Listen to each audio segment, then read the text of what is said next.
Hey guys, what's up? Welcome back to my channel. So in today's video, we are visiting the Detroit Zoo and I'm gonna take you guys along. I'll show you guys my outfit real quick. This is from Amazon, this is from Amazon. These are Louis Vuitton, and then I also have my little shorts. This is a little belt buckle, and check out my purse. It's a little elephant. Is this not so cute? And then I just have like sandals on, and I'm gonna take you guys around the zoo with us today.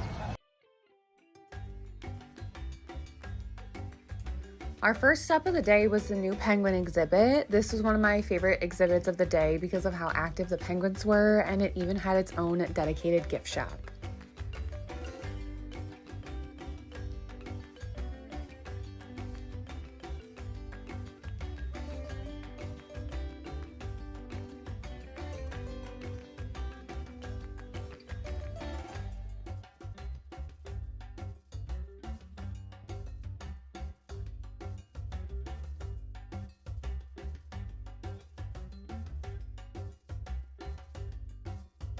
We did a little bit of exploring at the very front of the zoo after the penguin exhibit, but the lady at the gift shop that sold me the railroad tickets had let me know that it is a one-way trip, and she suggested taking the railroad to the back of the zoo and working our way up from there.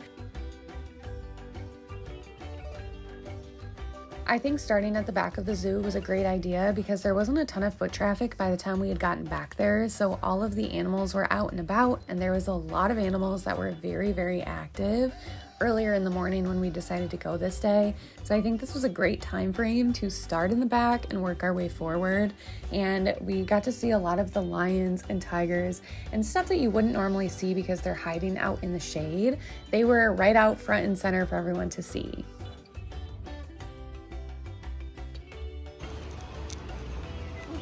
Okay, I got a hot dog and fries and a juice and a water. And what did you get, babe? Cheeseburger.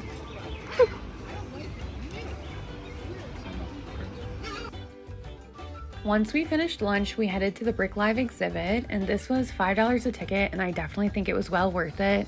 As you walk through the path in the woods, you get to see a ton of brick animals that took a ton of time and manpower to put together. Each of the animals that were built had signs that listed how many hours and people it took to complete each project. And this was one of my absolute favorite attractions from the entire day, even though they're not live animals. I think it was well worth the time to walk through here, and I mean seriously, look at the attention to detail on some of these. And of course, there was over 70 different animals to look at, so I didn't include everything in case you guys are going. There's going to be a little bit of surprise.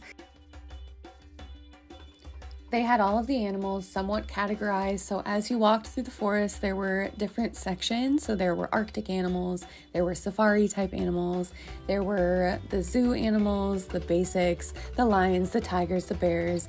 They had amphibians, they had snakes, they had a ton of different elements. They even had the underwater sea life, and not pictured, they did have a huge section to take photos in. They had a Venus flytrap that was a photo op, and some other stuff that were more geared toward children in terms of like the size capacity, but nonetheless they had a ton of photo opportunities all around.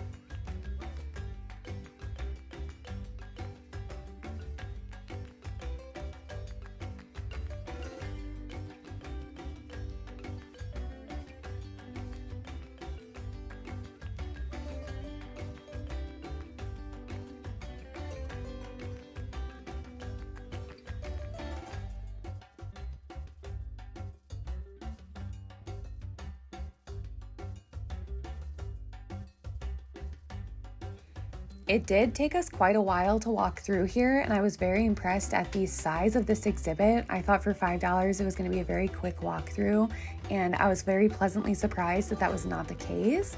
And of course, at the very end, they even had their own little gift shop. I mean, look at these earrings. Are these not so cute?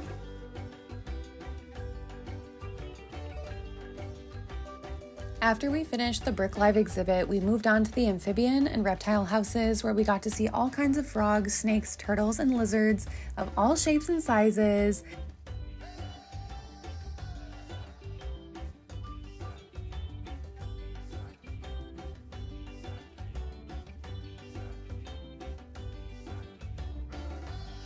They had a ton of animals out and about in the reptile house as well. The lizards were out and about, the snakes were out and about, There were a ton of frogs that were jumping all around, and they even had these huge turtles. I have never seen turtles like this, and I thought that these were so cool.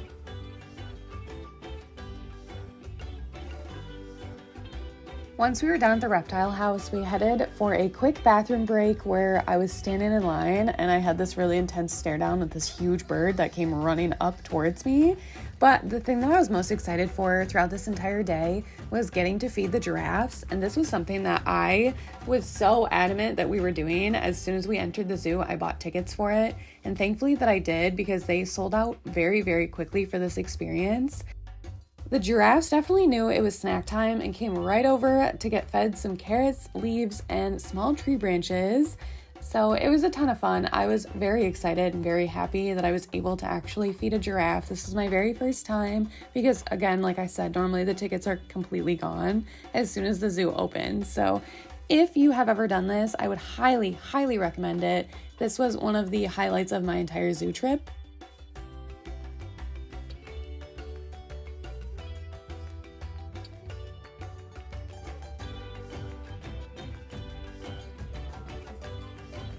After the giraffe experience, we headed over to the carousel and seen even more animals out and about, and I really think we picked a great time.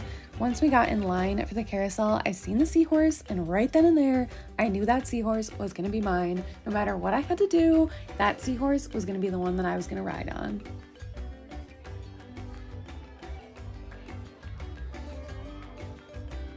And after a successful seahorse ride, we ended up going and getting some ice cream really quick before we headed to the market to check out some of the souvenirs we could take home with us.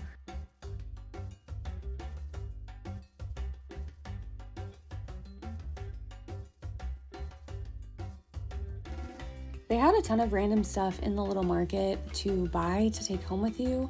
A ton of stuff dedicated towards children, obviously, but also some adult-oriented stuff, some jewelry, t-shirts, the usual.